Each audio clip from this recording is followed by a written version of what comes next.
বন্ধুরা, সবাইকে জয় যিশু। আজকে আমি আপনাদের কাছে আরো কিছু বাস্তব সত্য কথা বলবো এবং আমার কাছে যে পবিত্র শাস্ত্র বাইবেল, এই বাইবেলের কিছু বাণী পড়ে শোনাবো এবং সেই বাণীর অর্থ সম্পর্কে সেটা আমি বোঝাবো এবং বাইবেলের সম্পর্কে আমি কিছু কথা আমি আপনাদের কাছে শেয়ার করব। আপনারা প্লিজ এই ভিডিওটাকে সাবস্ক্রাইব করবেন এবং শেয়ার করবেন। যদি ভিডিওটা ভালো লেগে থাকে তাহলে অবশ্যই লাইক করবেন। যাদের পছন্দ হবে না তারা অ্যাভয়েড করতে পারেন, কোনো অসুবিধা নেই। যাদের ভালো লাগবে, ঈশ্বর আপনাদের আশীর্বাদ করুন, ঈশ্বর সকলে মঙ্গল করুন। সবাইকে ধন্যবাদ।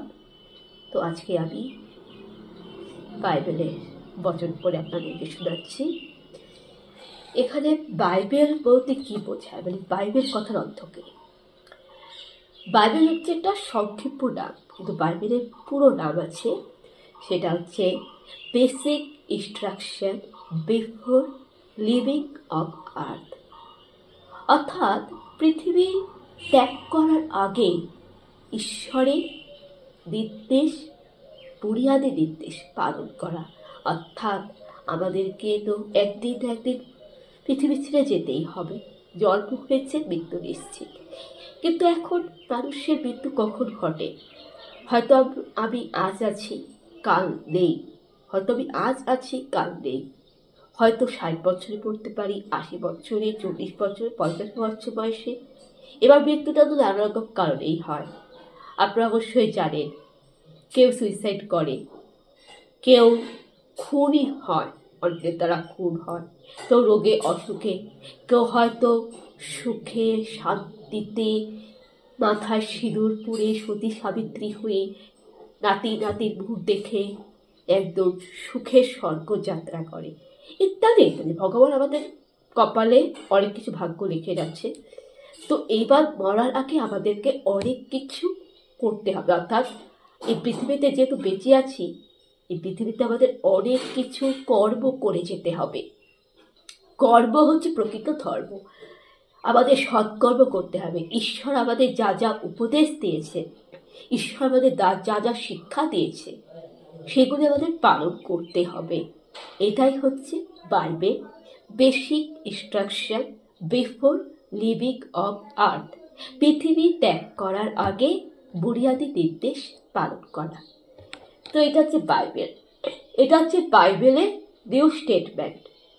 বাইবেলের দুটো ভাগ আছে। একটা হচ্ছে ওল্ড স্টেটমেন্ট, যেটা পুরাতন নিয়ম। ওল্ড স্টেটমেন্টে হচ্ছে তোমার জিজাস খ্রিস্টের পূর্বপুরুষদের কাহিনী, জোসেফের পূর্বপুরুষের কাহিনী, আদামের কাহিনী, দাউদের কাহিনী, মাতা মারিয়ামের কাহিনী, আব্রাহামের কাহিনী। আর নিউ স্টেটমেন্ট হচ্ছে আসল, যেটা একেবারে প্রকৃত খ্রিস্টানিটির কাহিনী। প্রকৃত খ্রিস্টানিটির কাহিনী হচ্ছে নিউ স্টেটমেন্ট। কেননা এই নিউ স্টেটমেন্টেই কিন্তু জিজাস খ্রিস্টের কাহিনী রয়েছে, জিজাস খ্রিস্টের আগমনের কাহিনী রয়েছে, জিজাস খ্রিস্টের জন্মের কাহিনী এবং জিজাস খ্রিস্টের জীবন কাহিনী। এই নিউ স্টেটমেন্ট হচ্ছে বাইবেলের শেষ অধ্যায়। এটারই নিউ স্টেটমেন্ট, মানে নয়া বিধান। এই নয়া বিধানের প্রথম ভাগে রয়েছে গসপেল, মথি, মার্ক, লুক এবং জন। তো মথি, মার্ক, লুক, জনের মধ্যে জিজাস খ্রিস্টের কাহিনী রয়েছে। আর শেষ অধ্যায় হচ্ছে প্রকাশিত বাক্য, যেটা একদম অন্তিম, যে বাক্যের লেখা থাকে যে প্রভু যীশু স্বর্গযাত্রার আগে শিষ্যদেরকে নির্দেশ পালন করেছিলেন এবং প্রভু যীশু শিষ্যরা দেশ দেশান্তরে সুসমাচার প্রচার করতে লাগলেন। সেটা হচ্ছে প্রকাশিত বাক্য। এবং পৃথিবী একদিন ধ্বংস হবে, অর্থাৎ কলিযুগের শেষে কি ঘটবে ভবিষ্যৎবাণী, সেটাও প্রকাশিত বাক্যে লেখা আছে। তো এইবারে আমি যেটা বলবো সেটা হচ্ছে এখানে আমি মধ্যে লিখিত সুসমাচার অর্থাৎ নিউ স্টেটমেন্টের প্রথম অধ্যায়, যেটা গসপেল, আমি প্রথম গসপেল আমি বলছি। এখানে লেখা আছে মধ্যে লিখিত সুসমাচার। আমি মধ্যে লিখিত সুসমাচারের কথা বলবো, সেটা হচ্ছে 6 অধ্যায়, মধ্যে 6 অধ্যায়। এখানে বলছে যে তুমি যখন প্রার্থনা করবে তখন তোমার অন্তরাগারে প্রবেশ করিও, আর দ্বার রুদ্ধ করিয়া তোমার পিতা যিনি গোপনে বর্তমান তাহার নিকটে প্রার্থনা করিও। তাতে তোমার ঈশ্বর যিনি গোপনে সবকিছু দেখে তিনি তোমাকে ফল দেবে।